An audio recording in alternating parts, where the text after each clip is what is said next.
안녕하십니까. 반갑습니다. 안녕하십니까. 오늘은 시골 목사 서양 철학을 걷다 제 6번째 강의를 하겠습니다. 고대 그리스 중기 철학 중에서 아리스토텔레스 이야기를 집중해서 해보도록 하겠습니다. 아리스토텔레스는 그리스 지도를 보면은 아주 북쪽에 있는 마케도니아 지역 출신입니다. 그래서 그 마케도니아의 아주 부유한 집안 출신인데요. 그래서 어린 시절부터 많은 도움을 받아가지고 많은 지적인 경험을 할 수 있었던 사람이었죠. 그런데 이런 아리스토텔레스가 한참 남쪽에 있는 아테네 지역으로 말하자면 유학을 온 셈이죠.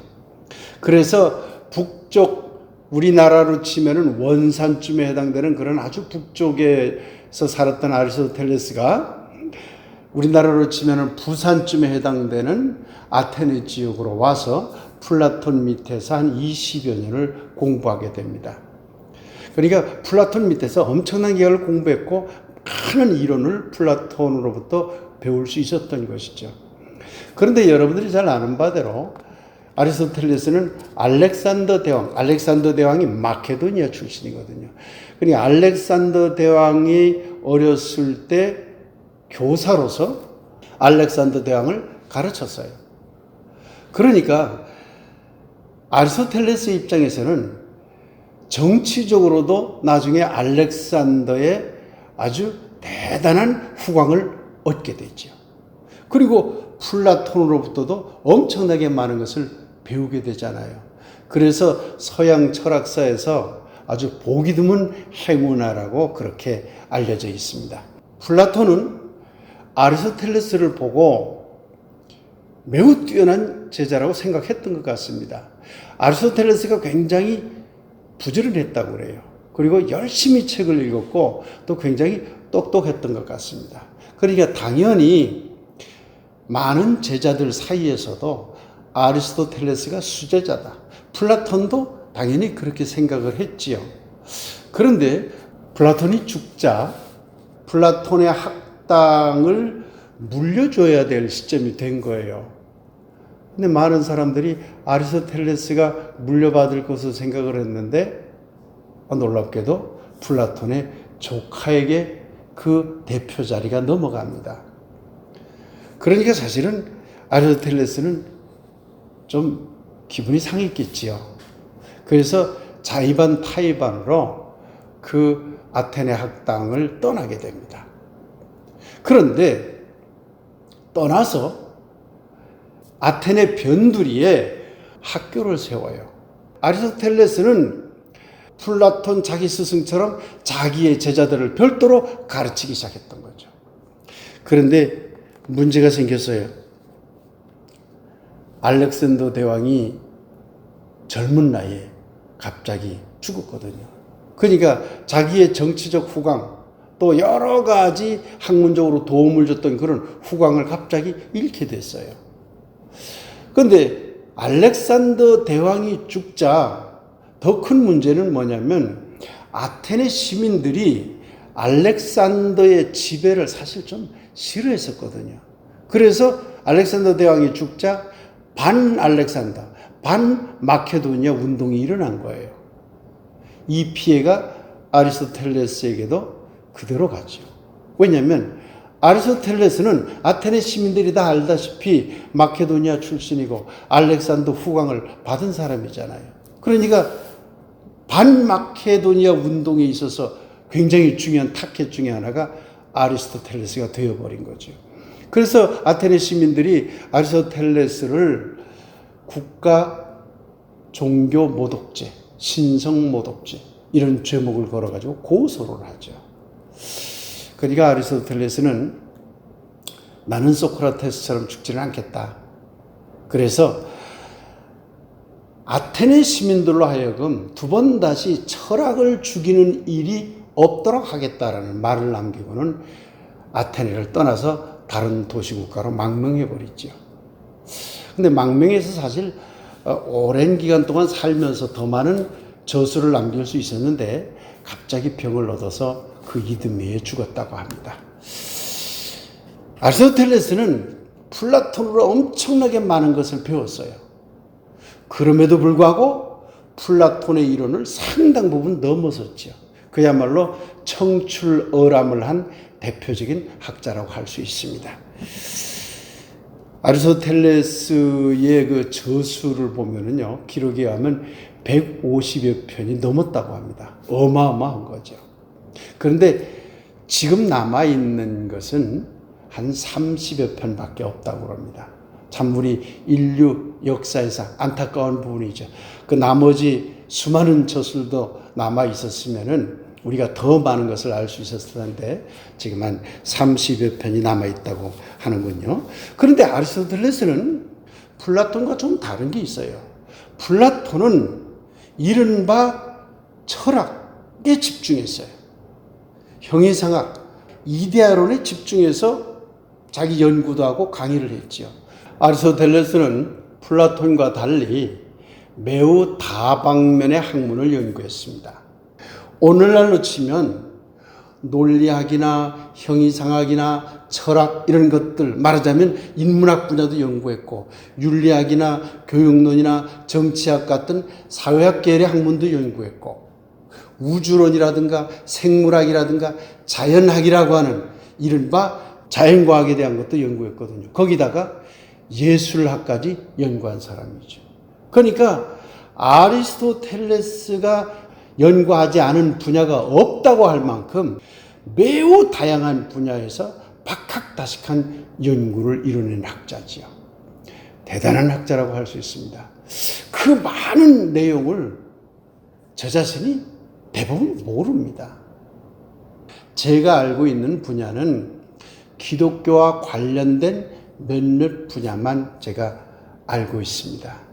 그래서 기독교와 관련된 몇몇 분야를 중심으로 해서 플라톤 철학과 비교하면서 여러분들에게 강의해 드리고자 합니다. 지금 이 그림을 보시기 바랍니다. 이 그림이 그 아테네 학당이라고 하는 매우 유명한 그림인데요. 라파엘이라고 하는 르네상스 시대의 그 유명한 화가가 그린 그림입니다. 이 그림에 보면은 굉장히 많은 그 사람들이 그 아테네 학당에 있다는 것을 알 수가 있죠. 여기에 보면은 뭐 피타고라스도 그려져 있고 파르메니데스도 그려져 있고 헤라클레이토스도 그려져 있고 그 밖에 많은 사람들이 그려져 있지요. 그런데 이 그림 가운데에 플라톤과 아리스토텔레스가 이렇게 걸어 나오면서 대화하는 장면이 그려져 있습니다. 이 그림에 주목해 주시기 바랍니다. 먼저 플라톤의 손에 주목해 주시기 바랍니다. 플라톤의 손은 하늘을 향하고 있어요. 그림에 보이시죠? 그런데 아리스토텔레스 손을 주목해 주시기 바랍니다. 아리스토텔레스는 손을 이렇게 수평으로 뻗어서 땅을 향하고 있어요. 이 두 그림의 모양이 플라톤의 사상과 아리스토텔레스의 사상을 매우 상징적으로 보여줍니다. 플라톤은 지난 시간에 말씀드렸죠. 이데아론, 하늘의 초월적으로 있는 이데아론을 중심으로 자기 사상을 폈죠. 그러니까 하늘을 향할 수밖에 없죠. 자기 손이. 그런데 오늘 함께 이야기할 아리스토텔레스는 하늘의 문제만 다루질 않았어요. 이데아 문제만 다루질 않았어요. 도리어 땅의 문제를 다뤘거든요. 현상의 문제를 중요하게 다뤘어요. 그러니까 라파엘도 이 두 철학자의 사상의 핵심을 꿰뚫어 보고 플라톤은 손을 하늘로, 아리스토텔레스는 손을 땅으로 뻗는 그런 그림을 그렸던 것입니다. 그 다음에 플라톤이 잡고 있는 책을 주목해 보시기 바랍니다. 이 책을 확대해 보면요, 플라톤이 우주론을 다룬 책이라는 걸 알 수가 있습니다. 티마이오스라고 하는 책인데요, 이 책은 우주론을 다룬 책입니다. 그 우주론을 다룬 책을 플라톤이 잡고 하늘을 가르치고 있어요. 매우 상징적이죠. 우주, 하늘, 손도 하늘을 가리키잖아요. 그런데 아리스토텔레스는 윤리학 책을 손에 잡고 있어요. 윤리학은 뭘까요? 바로 현상적으로 현실 세계 삶 속에서 인간들이 어떤 윤리를 가지고 살아야 할 것인가를 다루는 문제잖아요. 그러니까 현실 세계의 문제를 다룬 책이에요. 라파엘이 참 그림을 잘 그린 것 같습니다. 그래서 아리스토텔레스는 플라톤과 달리 하늘의 이데아적인 문제, 우주적인 문제만 다룬 것이 아니라 도리어 땅의 문제를 더 중요하게 다뤘다는 것을 알 수가 있습니다. 이제 그 이야기 속으로 들어가 보도록 합시다. 아리스토텔레스는요, 플라톤의 이데아에 대해서 의심을 품습니다. 플라톤의 이데아론이 뭘까요? 현상 세계에 있는 모든 것은 참 실제가 아니라고 본 거예요. 변하고 생성됐다가 소멸되고 자꾸 움직이고 영원불면하지도 못하고 완전하지도 못하고 한 이것들은 참 실제가 아니다. 완전하고 영원하며 절대적인 어떤 것이 있는데 그것을 이데아라고 봤거든요. 그래서 그 이데아는 현실 세계, 이걸 현상계라고 그랬죠. 현실 세계를 초월해서 있다고 보았죠. 이 점에 대해서 아리스토텔레스는 의심을 했던 겁니다. 정말 그럴까? 이데아가 있기는 있는가? 있다고 하더라도 현상계와 분리해서 있는가? 하고 스승의 이론에 퀘션을 달았어요. 아리스토텔레스는 세 가지 관점에서 플라톤의 이데아 이론에 대해서 의문을 달았어요. 첫 번째는 이데아가 본질이라면 저기 하늘 위에 있잖아요. 이데아가 관념의 세계 속에 있잖아요. 본질이라면 여기 현상계에 있는 이것들이 어떻게 존재 가능한가? 본질이고 이것이 가짜라면 본질하고 분리되어 있는데 참하고 분리되어 있는데 분리된 가짜가 어떻게 존재가 가능한가? 그게 과연 존재가 가능한가? 의심을 품었어요. 두 번째는 이데아와 현상이 분리되어 있으면은 매우 심각한 문제가 발생해요. 이데아가 참이고 이것이 원본이잖아요. 그런데 현상은 이데아의 모방이고 이게 복사본이에요. 그림자예요. 원본이 절대 불변하는 것이에요. 안 변해요. 우리가 상식적으로 원본이 안 변하는데 어떻게 복사본이 변해요? 아리스토텔레스도 똑같은 생각을 했던 겁니다. 원본이 변하지 않는데 어떻게 복사본인 현상은 변화하지? 앞뒤가 안 맞는 거예요. 현상계가 변하고 있으면 원본의 모방이기 때문에 원본도 변해야 돼요.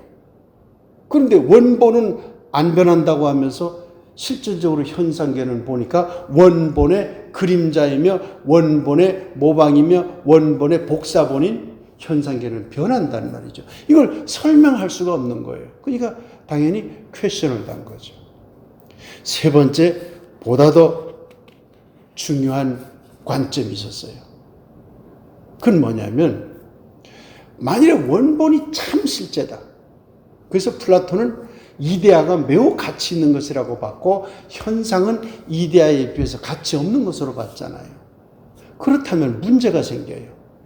이데아가 가치 있다면 우리가 현실 세계를 살아감에 있어서 이 현실 세계를 진실하게, 윤리적으로, 선하게, 아름답게 살 가치가 있나? 그럴 필요가 왜 있어? 이게 다 가짜인데?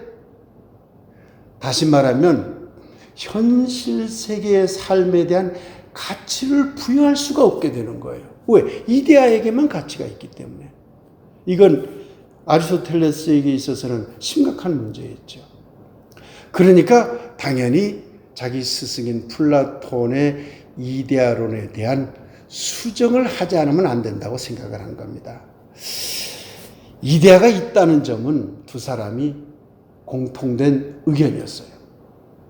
그러나 플라톤은 이데아와 현상이 분리되어 있다고 봤는데 아리스토텔레스는 그 이데아가 이 현실 세계 내에 모든 현상계에 있는 모든 존재자들 속에, 모든 사물 속에, 모든 동식물 속에, 모든 인간 속에 다 들어있다고 봤어요.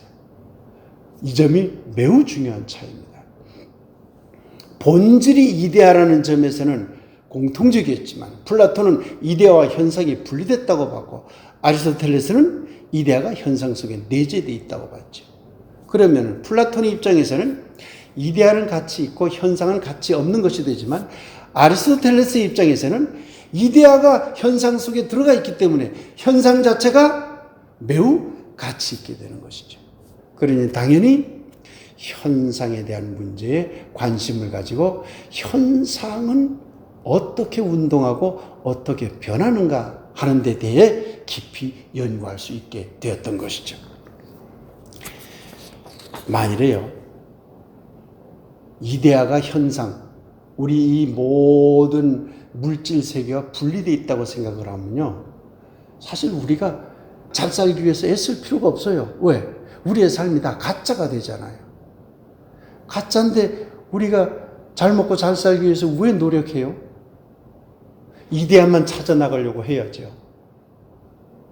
그러니 인간의 가장 근본적인 목적이라고 할 수 있는 행복을 얻으려고 하는 것, 복 받으려고 하는 것, 복을 만들려고 하는 것에 의미가 없어져요. 플라톤식으로 생각을 하면.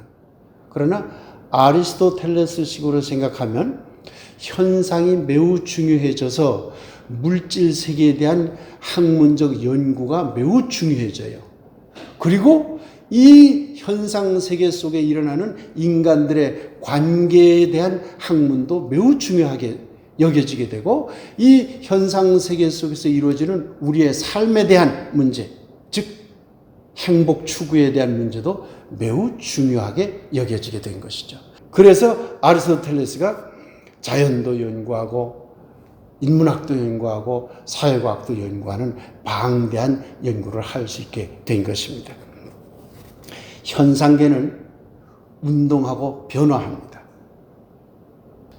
왜 운동하고 변화할까? 이 문제가 아리스토텔레스에게 있어서는 매우 중요한 관심사였어요. 어떻게 해서 변화하지? 어떻게 해서 운동하지? 여기에서 사원인설이라고 하는 아주 유명한 이론이 나옵니다. 현상계에 있는 모든 존재자들은 다 어떤 원인에 의해서 결과로 나타난 것이라고 본 것이에요. 사실 따지고 보면 그렇잖아요. 원인이 있어야 결과를 얻잖아요. 강의를 하는 제가 여기 있을 수 있었던 것은 우리 부모님이 계셨기 때문에 제가 여기 있을 수 있는 거잖아요. 즉 부모님은 원인이고 저는 결과죠. 여기에 이 탁자가 있을 수 있었던 것은 나무라고 하는 원인이 있었기 때문에 이 탁자라는 결과가 만들어진 거죠. 그러니 따지고 들어가 보면 이 현상계에 존재하는 모든 것은 원인이 있어서 그 원인에 의한 결과로 나타난다고 할 수 있는 것이죠. 그 원인을 아리스토텔레스는 네 가지로 봤던 것입니다. 하나는 진료인, 하나는 형상인, 하나는 작용인, 이 작용인을 운동인이라고도 합니다. 또 하나는 목적인. 진료라고 하는 것은 뭐냐면 어떤 것을 만들려고 하면 어떤 것이 생성되려고 하면 그 맨 앞에 재료가 있어야 된다고 하는 거예요. 그걸 진료라고 하는 겁니다. 그런데 재료만 있다고 해서 어떤 것이 생성되질 않아요. 어떤 것을 생성을 하려면 설계도가 필요해요. 그 속에 들어있는 어떤 형상적인 것을 만들고자 하는 그림이 있어야 된다는 얘기예요. 설계도죠? 이것을 형상인이라고 그랬어요. 그러면 재료가 있고 설계도만 있다고 어떤 물건이 만들어지나요? 목수가 나타나서 그것을 뚝딱뚝딱 못질도 하고 톱질도 하는 어떤 작용, 운동을 해야 되잖아요. 일을 해야 되잖아요. 그래야 뭘 만들죠. 그것을 작용인이라고 했어요. 그런데 이러한 모든 진료, 형상, 작용 과정에는 최종적으로 무엇이 항상 있느냐면은 최종적으로 만들고자 하는 목적이 있어야 되는 거예요. 무엇을 만들고자 하는 것이 없이 그냥 뚝딱뚝딱 못질을 한다고 해서 뭘 만들어지는 건 아니거든요. 무엇을 만들겠다고 하는 게 있어야 되는 것이죠. 예를 들어서 다시 한번 설명드리죠. 여기 탁자가 있습니다. 그러면 저 밖에 있는 나무들은 진료가 되는 거예요. 그런데 그 나무들을 가지고 탁자를 만들겠다고 하는 어떤 목적의식을 가지면 그건 목적인이에요. 이 목적인은 만드는 과정에도 적용이 되지만 결과로서도 나타나죠. 맨 마지막에 나타나는 것이 탁자니까요. 그런데 탁자를 만들겠다고 해서 탁자가 그냥 만들어지질 않잖아요. 이 탁자의 모양, 높이, 두께, 너비를 다 계산한 설계도가 있어야 되잖아요. 이것을 형상이라고 그래요. 그리고 목수가 나타나서 그 형상을 가지고 톱질도 하고 대표질도 하고 못질도 하고 해서 그 작업을 하죠. 이것을 작용인이라고 하고 결과적으로 만들어진 것을 목적인. 그러니까 탁자는 목적인인 셈인 것이죠. 이해가 되시죠? 이렇게 해서 현상계의 모든 것은 원인에 의해서 결과로 나타난다 라고 하는 그것을 아리스토텔레스가 이렇게 정리해 나갔죠. 결과적으로 원인에서 결과로 움직이기 때문에 운동하고 변화되는 것이죠. 씨앗이 원인이 돼서 알곡이 나중에 나온다고 가정해 보세요. 그러면 그 과정에 많은 작용들이 하겠지요? 변화가 일어나는 거잖아요. 그러니까 원인이 있어야 결과가 나타나는데 원인에서 결과에 이르는 모든 과정이 다 운동이고 변화가 되는 것이죠. 이것을 아리스토텔레스는 조금 더 어려운 말로 다시 표현했죠. 하나는 가능태, 이것을 디나미스라고 하고 하나는 현실태, 이것을 에너리기아라고 그랬어요. 가능태라고 하는 것은 뭐냐면 이 세상에 있는 모든 것은 어떤 결과로 나타날 그 무엇, 그것을 다 품고 있다는 거예요. 그 가능성을 가지고 있다라는 거예요. 그런데 그것이 어떤 작용에 의해서 구체적인 결과로 나타난 것, 그걸 현실태라고 그래요. 그러니 앞서 제가 말씀드린 예에서 저기 있는 나무 토막이 아니라 그 앞에 있는 큰 어떤 살아있는 나무, 가능태죠.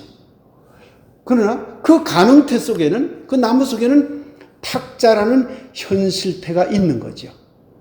이 탁자라는 현실태를 품어 있어요, 그 나무가.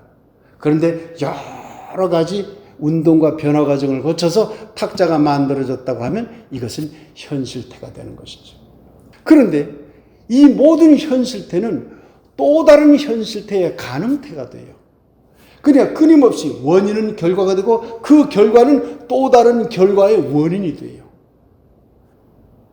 이런 식으로 이것을 계속 거슬러 올라가면요, 원인이 결과가 되고 그 결과가 다시 다른 결과의 원인이 되고 또 원인이 되고 원인이 되고 원인이 되고 계속 올라갈 수밖에 없어요.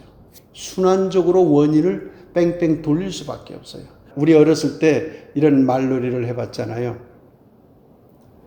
나의 아버지가 있고 아버지의 아버지가 있고 또 그 아버지의 아버지가 있고 그 아버지의 아버지가 있고 계속 가다 보면 아버지의 아버지의 아버지의 아버지 끝이 있을까?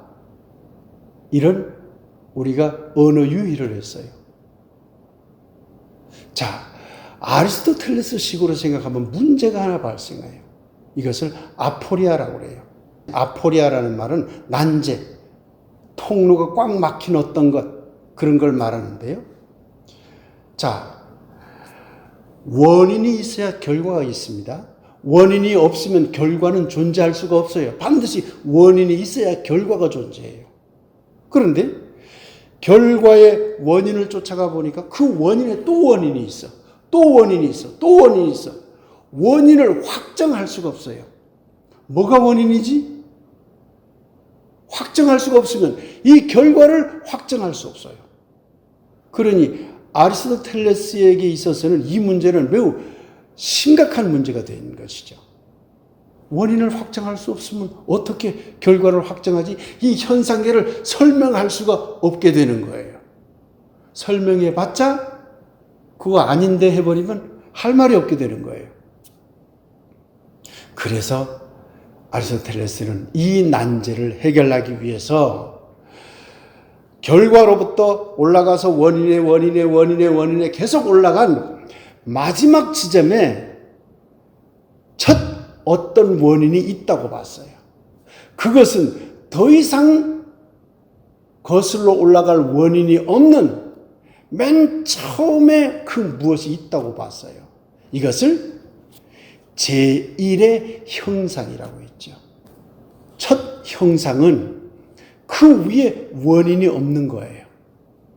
결과만 있는 거예요. 그러니까 따지고 보면 자기가 원인이자 결과인 거예요. 그 위로 넘어갈 수 없는 무엇이 있다고 상정을 해요. 그러면 그 위로 넘어갈 수 없는 그 무엇이 있기 때문에 이 순수한 제1의 형상은 저 위로 올라갈 수가 없어. 자기는 절대 움직이지 못하는 거예요. 왜? 움직여버리면 제1의 형상이 될 수가 없는 거예요. 그러니까 자기는 움직일 수가 없어요. 불별이죠. 그러나 이것을 원인으로 해서 그 밑으로의 결과는 나타날 수 있죠. 그러니까 나머지 것을 움직이게 해요. 그래서 맨 꼭대기에 있는 첫 번째 원인이겠죠. 그걸 제1형상이라고 하는데 이것을 부동의 동자라고 한 겁니다. 자기는 움직이지 않지만 나머지를 움직이게 하는 원인자라는 거죠. 최초의 원인자라는 것이죠. 그런데 생각을 해봅시다. 자기가 움직이질 않아요. 아무것도 자기는 하질 않아요. 다만 다른 것들을 움직이게 하는 힘일 뿐이죠. 그러면요, 진료가 없게 돼요. 어떤 원인이, 그 위에 어떤 원인이 있어서 자기한테 내려오는 거라면 이게 현상적 운동이잖아요. 그냥 저게 진료가 되고 여기가 결과가 되는 거잖아요. 그런데 그 위에 아무것도 없어요. 이것만 있는 거예요, 이것만. 그러니 제1의 형상은 진료가 없이 순수한 형상으로만 존재할 수밖에 없어요. 이게 진료를 가졌다는 얘기는 그 위에 원인자가 있다는 얘기밖에 안 돼요. 그러니까 진료가 없어요. 그 다음부터는 진료가 생겨요. 그러나 여기는 진료가 없는 거예요. 그래서 순수 형상이라고 하는 겁니다. 이렇게 놓고 보면요, 이 부동의 동자, 순수 형상, 제1의 형상, 이것은 종교에서 말하는 신과 매우 비슷한 그런 공통점을 갖게 되는 것이죠. 그래서 사실 이 부동의 동자 이론이 중세 카톨릭 신학에 깊이 들어가요. 그래서 중세 카톨릭 신학의 그 절대 진리관을 형성하는데 뭐 긍정적이든 부정적이든 굉장히 큰 영향력을, 엄청난 영향력을 미치게 되죠. 아리스토텔레스는 그래서요, 신을 이렇게 생각을 합니다. 신은 분명히 초월해 있다. 그럼에도 불구하고 동시에 내재해 있다. 왜냐하면 부동의 동자지만 진료 속, 현상 속으로 계속 자기의 부동의 동자 원인을 제공하기 때문에 내재되어 있다고 보는 것이죠. 그리고 신은 그야말로 부동의 동자요, 순수 형상, 진료가 없는 순수 형상이요, 그래서 맨 처음에 형상이라고 보았던 것입니다. 아리스토텔레스가 신에 대해서 매우 중요한 어떤 특징을 설명을 했습니다. 이 특징은 앞으로 우리가 중세 가톨릭 철학이나 또는 기독교 문제와 관련될 때 깊이 연결이 되는 문제이기 때문에 이 강의를 들으시는 분들에게 소개해 드리려고 합니다. 이렇게 한번 생각을 해봅시다. 신이 있다면 신의 생각은 최상의 생각일 거예요. 그렇지 않겠어요? 신은 이 세상에 있는 모든 현상계, 이 현상계를 떠난 모든 초월계의 것을 다 생각할 수 있어야 신입니다. 어느 부분만 생각할 수 있다면 신이 될 수 없어요. 그러니까 신은 모든 것을 사유하는 자여야 합니다. 그런 존재해야 하는 것이죠. 그런데 모든 것을 사유한다는 것 자체가 신이에요. 왜? 부분적으로 사유하는 것은 신이 될 수 없어요. 그렇다면 신은 어떤 존재라고 설명이 가능할까요? 최상의 사유를 하는 그 자체가 신이라고 말할 수밖에 없어요. 다시 말하면 사유하는 것을 사유하는 것, 이 세상에 있는 모든 것, 현상계나 초월계를 다 아우르는 모든 최상의 사유를 사유하는 것 자체가 신의 사유고 그것이 신이에요.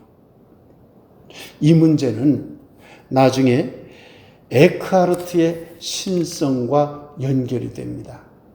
그렇기 때문에 신의 사유를 아주 부분적인 제한된 어떤 관점으로 보지 않고 모든 것을 포괄하는 것으로 보았다는 점에서 우리는 아리스토텔레스의 그 신관의 독특함, 열려 있음을 우리가 알 수 있습니다. 현실계의 삶을 아리스토텔레스가 굉장히 중요하게 보았죠. 당연히 우리 인간의 삶에 대한 문제에도 아리스토텔레스는 굉장히 관심이 많았어요. 거기에서 나오는 유명한 이론이 바로 아리스토텔레스의 행복론입니다. 우리 인간들은 어떤 궁극적인 목적을 향해서 운동을 해요. 그런데 그건 인간뿐만 아니라 아리스토텔레스가 보기에 모든 존재들은, 이 현상계의 모든 존재들은 궁극적인 목적을 향해서 끊임없이 운동하고 변화하는 그러한 실체로 보았어요. 인간도 마찬가지죠. 그래서 아리스토텔레스는 어떻게 생각을 했냐면은 이 현상계에 있는 모든 존재들이 각자 자기에게 부여된 능력, 잠재된 어떤 소질, 그것을 잘 발현하는 것이 그야말로 덕이라고 봤어요. 식물은 식물이 가지고 있는 소질을 제대로 발현하고, 동물은 동물이 가지고 있는 그런 능력을 제대로 발휘하고, 인간은 인간이 가지고 있는 능력을 제대로 발휘하는 것이, 그것이 덕스러움이라고 봤어요. 그리고 그러한 덕스러움이 최대한 발현된 것이 바로 최고의 윤리를 구현하는 것이고, 또한 최고의 행복을 누리는 길이라고 보았던 것이죠. 행복이란 뭘까요? 아리스토텔레스의 입장에서 보면 잘 존재하는 것이에요. 웰빙이죠. 웰빙, 잘 존재함. 잘 존재한다는 것은 뭐냐면요, 인간이 가지고 있는 모든 능력을 구현하는 존재함, 이것이 잘 존재함이에요. 동물의 잘 존재함은 뭐냐? 동물이 가지고 있는 모든 능력을 잘 구현하는 존재함이 잘 존재함이에요. 그러니까 잘 존재함도 식물, 동물, 인간이 다 다른 것이죠. 인간이 그야말로 자기에게 잠재된 능력을 제대로 발현해서 잘 존재한다면 그것이 곧 행복이라는 이야기입니다. 지금 이 도표를 함께 보시기 바랍니다. 이 도표는 아리스토텔레스가 식물과 동물과 인간을 비교해서 어떤 잠재적인 능력을 가지고 있느냐를 그려놓은 도표입니다. 맨 밑에 보면 영양 능력이 있죠. 그 위로 촉각, 미각, 청각, 후각, 시각이라고 하는 감각 능력들이 있죠. 그 가운데 욕구 능력이 하나 있고 그 위로는 변통적 능력, 실천적 이성, 관조적 이성이라고 하는 사고 능력이 있어요. 아리스토텔레스는 이렇게 봤어요.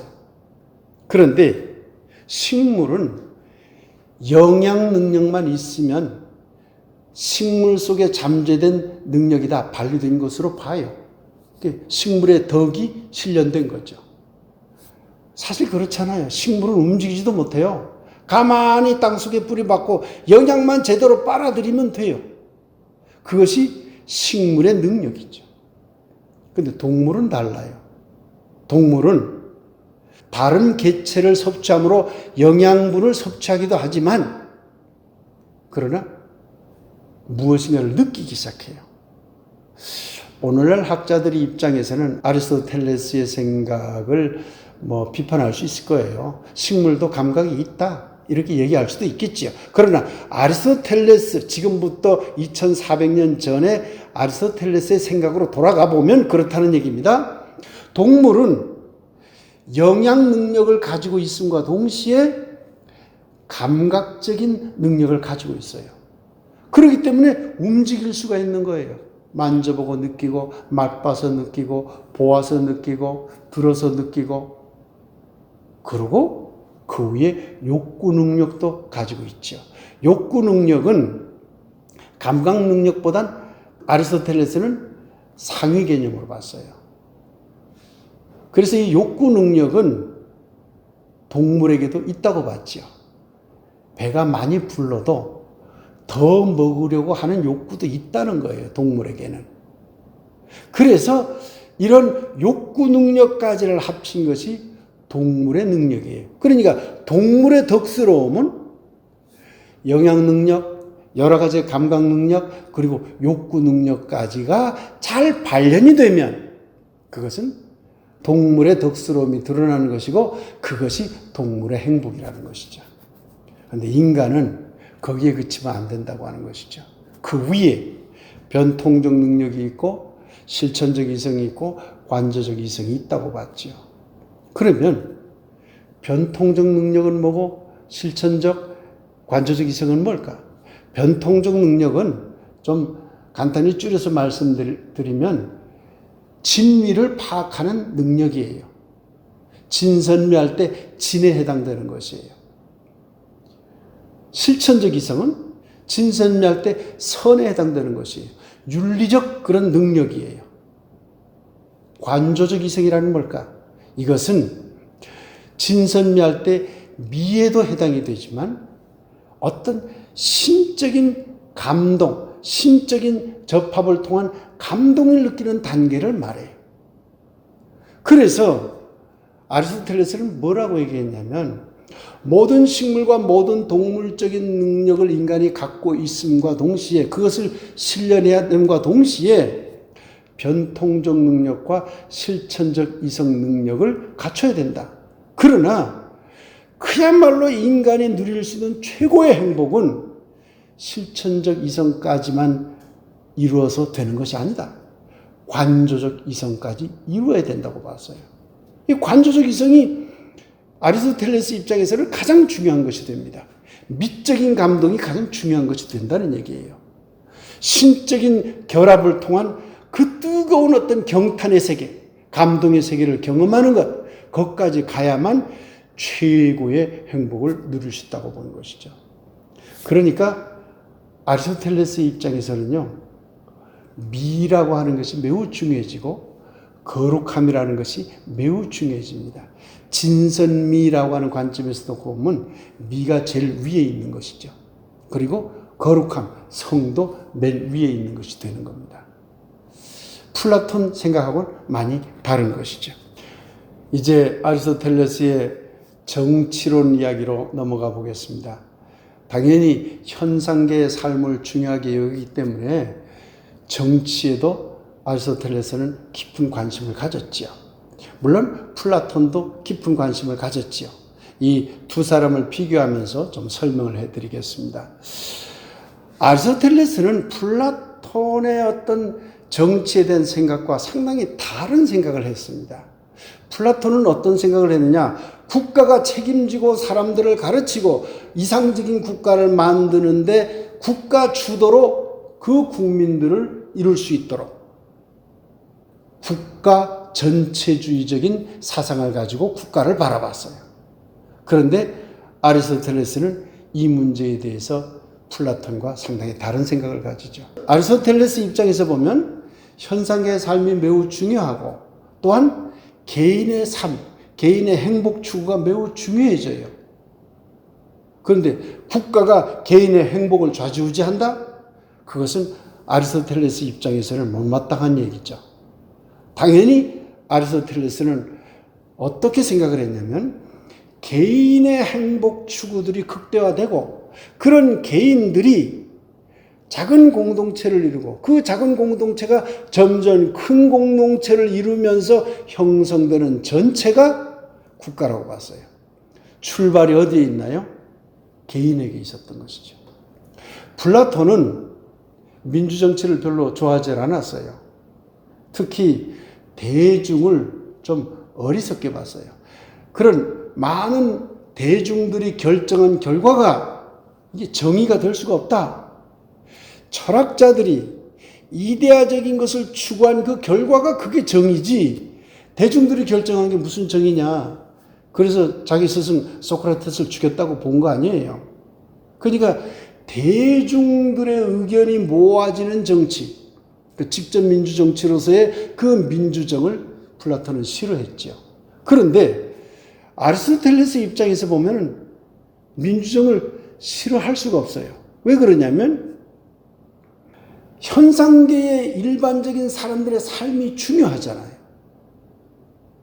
그러면 그 현상계의 일반 사람들의 삶이 중요한데 그 사람들의 생각을 무시하고 철인 정치를 하겠다고 하는 건 아리스토텔레스 자신의 철학에 모순이 생겨버리죠. 그러니까 일반 민중들의 생각도 매우 중요하다고 보기 시작했어요. 다만 일반 민중들의 결정이 과연 올바른 결정인가?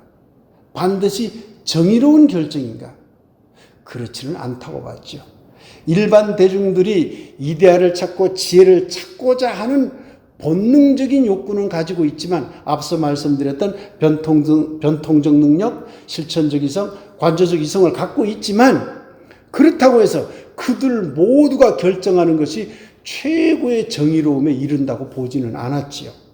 그래서 아리스토텔레스는 민주정을 존중하면서도 깨어있는 사람들이 함께 합쳐져서 정치를 하는 귀족 정치, 이 두 가지의 조화를 가장 좋은 정치 체제로 보았죠. 플라톤은 철인들이 이끌어가는 최선자 정치 체제를 좋아했지만 아리스토텔레스는 귀족들과 민주 다중이 함께 어울려서 좋은 지도자, 좋은 시민이 만난다면 최고의 좋은 정치 체제를 이룰 수 있지 않을까 이렇게 생각했던 겁니다. 사실 아리스토텔레스는요, 굉장히 똑똑하고 총명하고 부유했지만 사회적으로 한 가지 약점이 있었어요. 그게 뭐냐면 촌 출신이라는 거예요. 마케도니아 출신이라는 거예요. 그것 때문에 굉장히 많은 비난도 받았잖아요. 그러니까 저 촌과 아테네가 융합할 수 있는 길은 없을까? 가진 자들과 못 가진 자들이 융합할 수 있는 길은 없을까? 많은 지식을 가진 사람들과 많이 배우지 못한 사람들이 함께 살아가는 길은 없을까? 굉장히 이런 고민을 많이 했던 겁니다. 그래서 아리스토텔레스의 정치의 이념은요, 한마디로 더불어 살아가는 삶이었어. 이 말은 서로 다른 그룹, 서로 다른 어떤 존재들이 함께 어울릴 수만 있다면 그것이 가장 좋은 정치 체제라고 보았던 것이죠. 아리스토텔레스는요, 예술적인 관점에서도 기독교에 많은 어떤 문제를 던집니다. 플라톤은 예술을 자연의 모방이라고 그랬어요. 그러니까 이데아의 모방의 모방이 되는 것이죠. 자연 자체가 이데아의 모방이니까 자연을 또 모방한 것이 예술이라고 한다면 이데아의 모방이 모방이죠. 따라서 예술은 가치 없는 게 되죠. 그런데 아리스토텔레스는 꼭 그렇게 보질 않았어요. 예술을 가치 없다고 보지도 않고 이상적인 국가를 형성하는데 예술을 좀 이렇게 배제하려는, 교육에서 배제하려는 그런 생각도 하질 않았죠. 도리어 적극 차용하도록 봤죠. 왜 아리스토텔레스의 생각이 달라졌을까요? 그것은 뭐냐면 아리스토텔레스는 플라톤은 이데아의 문제만 집중했지만 아리스토텔레스는 이데아와 함께 진료, 현상에 대한 문제를 중요하게 봤기 때문에 진료 상태인 자연을 모방하는 그림이나 조각도 매우 소중한 것이 된다고 여겨진 것이죠. 그러니까 조각이든 그림이든 비극이든 음악이든 다른 예술들이 형편없는 게 아니라 소중한 가치를 가진다고 주장할 수 있게 된 것이죠. 그런데 플라톤과 아리스토텔레스가 이 예술과 관련해서 결정적인 차이가 어디에 나타나느냐면 에토스를 평가함에 있어서 플라톤은 좋은 에토스와 나쁜 에토스를 분리하려고 했어요. 그런데 아리스토텔레스는 그것을 굳이 좋은 에토스, 나쁜 에토스로 분리하지 말고 모든 에토스를 불러일으키는 그런 예술들을 교육에 쓰자고 주장한 거예요. 플라톤 입장에서는 좋은 에토스를 발현한다고 생각하는 것들만 교육적으로 활용하자고 한 것인데 반해서 아리스토텔레스의 생각은 아주 달랐던 것이죠. 이러한 아리스토텔레스의 생각을 카타르시스 이론이라고 합니다. 아마 카타르시스라는 말은 많이 들어보았을 걸로 봅니다. 이 말은 정화 또는 해소, 또 어떤 경우에는 배설이라는 뜻으로 쓰이기도 합니다. 아리스토텔레스가 쓴 유명한 책 중에 시학이라는 책이 있습니다. 이 시학이라는 책은 그 앞부분은 비극론을 다뤘고요. 뒷부분은 희극론을 다뤘죠. 그런데 참 불행하게도 뒷부분 2권쯤에 해당되는 이 희극론은 오늘날 전해지지 않습니다. 비극론만 전해지는 셈이죠. 그 비극론을 다룸에 있어서 아리스토텔레스는 플라톤과 생각이 아주 달랐습니다. 플라톤은 사실 이 고대 그리스의 비극들을 싫어했어요. 그런데 아리스토텔레스는 비극을 매우 소중하게 봤어요. 왜 그렇게 볼 수 있었을까요?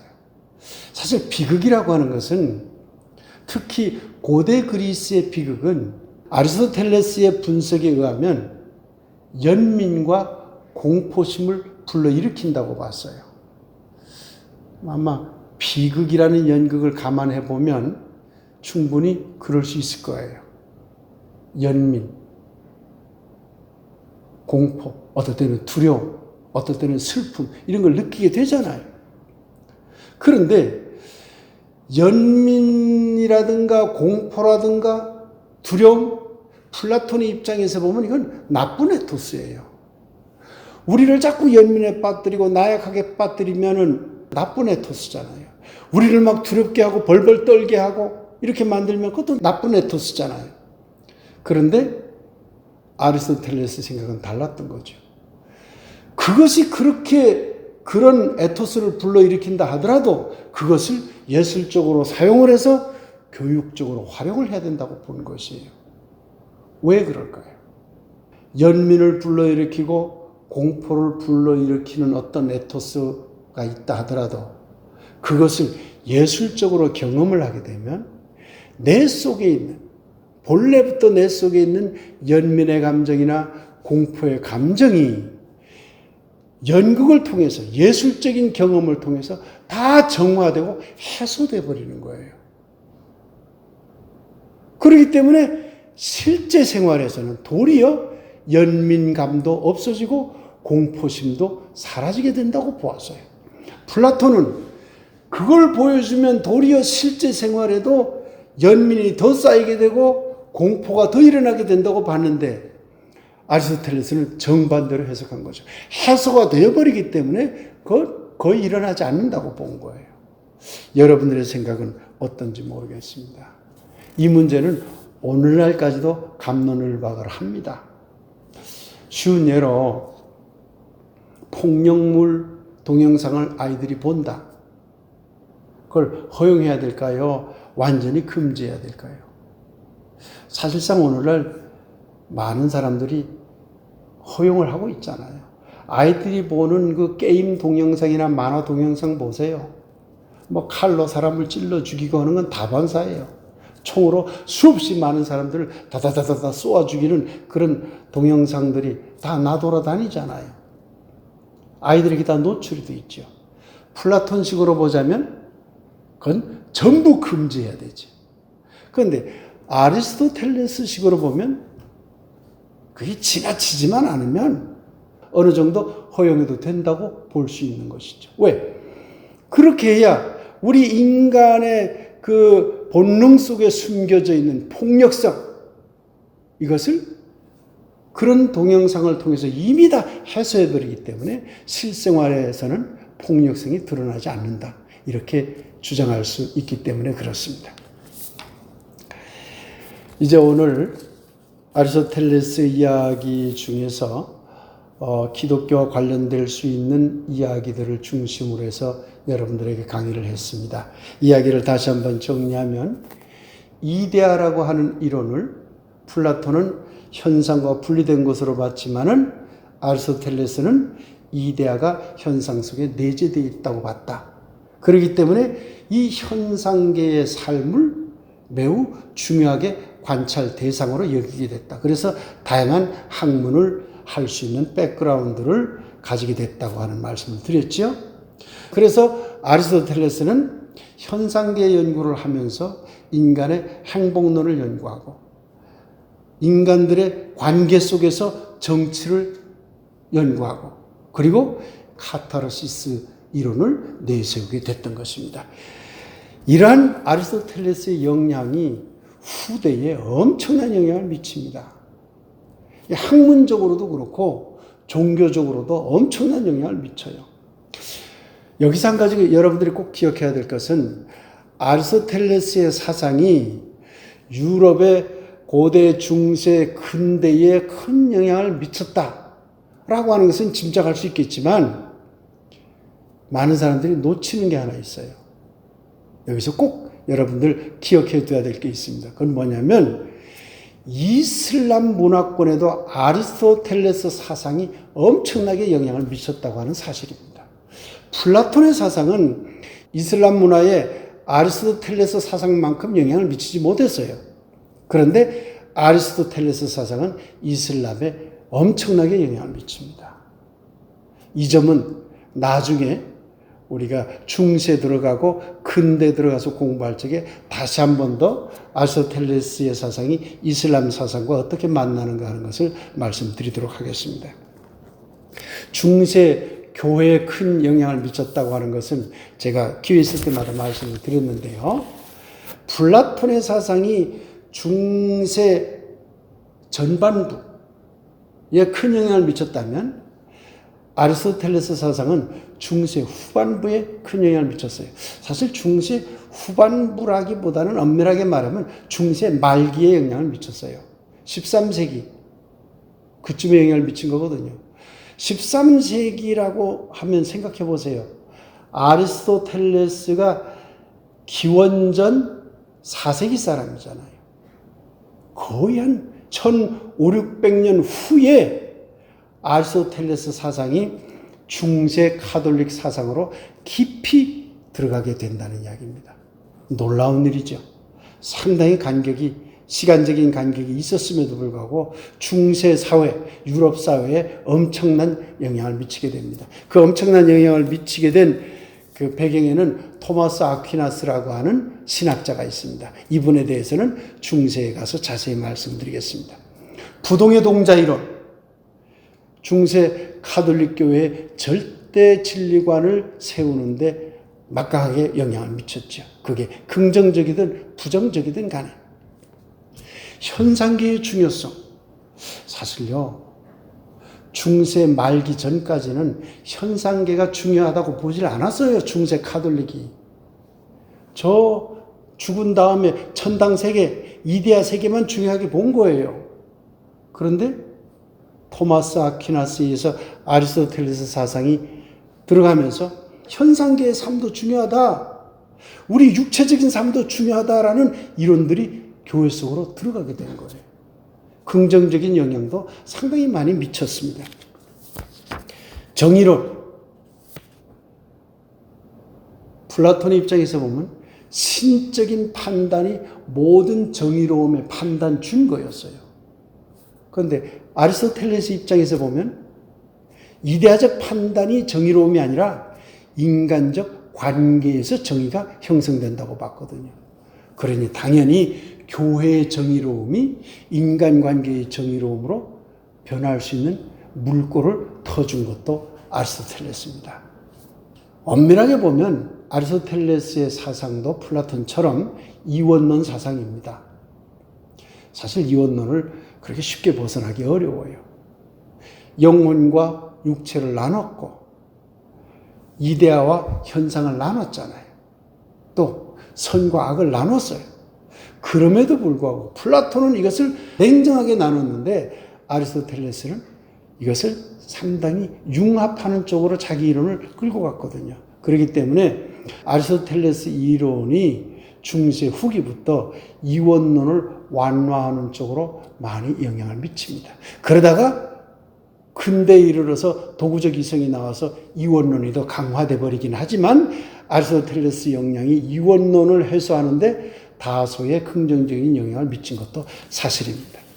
긍정적인 영향과 부정적인 영향이 이렇게 다 공존을 하지만 아리스토텔레스의 부정적인 영향은 그의 여성관이라든가 노예관, 어린이관에서 사실은 극명하게 나타납니다.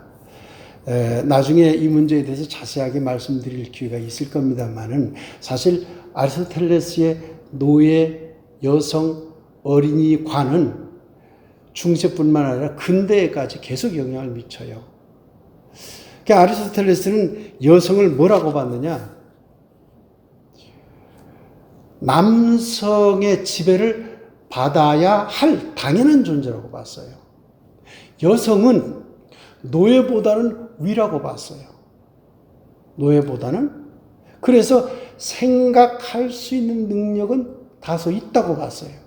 그러나 그 권능, 힘은 결여되어 있다고 봤어요. 그러니까 남자의 권능에 따라야 된다고 본 것이죠. 그런데 노예는 더 비참해요. 아리스토텔레스는요, 노예를 아주 딱 정의했어요. 노예는 살아있는 도구다라고 얘기했어요. 그러니까 생각이 없는 존재로 봤죠. 살아있을 뿐 도구라는 거예요. 그러니까 노예는 생명을 가진 살아있는 존재지만 생각할 수도 없고 태어날 때부터 그런 존재이기 때문에 당연히 지배받아야 되고 노예는 자유시민들에게 복종해야 되는 존재로 그렇게 여겼습니다. 어린 나이, 여자는 두말할 것 없고요. 남자아이의 경우도 생각하는 능력, 사고 능력이 잠재되어 있기는 하지만 그것이 아직 드러나지 않는 존재이기 때문에 불완전한 존재로 봤죠. 어쨌든 아리스토텔레스의 사상은 긍정적이든 부정적이든 중세 교회뿐만 아니라 근대의 모든 사상 체계까지 막대한 영향을 미쳤다. 그리고 지금도 미치고 있다. 이렇게 정리를 할 수 있을 것 같습니다. 다음 시간에는 고대 그리스의 후기 철학 그리고 헬레니즘 철학에 대해서 이제 같이 말씀을 드리고 시간이 가능하면 유대의 헤브라이즘 철학과 비교하는 그런 내용까지 나아가 보도록 하겠습니다. 오늘 강의는 이것으로 모두 마치도록 하겠습니다. 감사합니다.